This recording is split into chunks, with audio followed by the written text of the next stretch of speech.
सिनेमाची ही जी shelf life आहे किंवा ड्युरेबिलिटी आहे त्याचा आणि जनरेशन गॅपचं आवर्तन, ह्या दोन्ही गोष्टींचं जे आवर्तन आहे ते सेम आहे असं मला वाटतं. आता आपण इतक्या कमी गॅपवर आलो आहे की आता पुढे काय हा प्रश्न आहे. कमी झालेलं शेल्फ लाईफ आणि जनरेशन गॅप ही जी आहे ही कमी होत होत होत होत आता ऑलमोस्ट संपलेली आहे.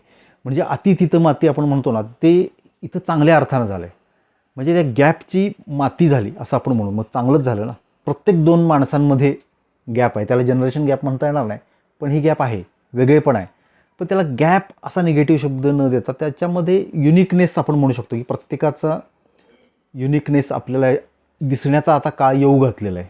आपण विचारतो रामायण वाचलंस का, महाभारत वाचलंस का, हे झाले ठीक आहे, जुने कालातीतच ग्रंथ आहेत म्हणून ते सोडून देऊ आपण. पण आपण ययाती वाचलंस का, छावा वाचलंस का, पार्टनर वाचलीस का असं विचारतो ना, त्यावेळेला आपण असं रिॲक्ट होत नाही की अरे हे सगळं जुनं झालं, आता नवीन काहीतरी वाचलंस का असं विचार, असं आपण म्हणत नाही.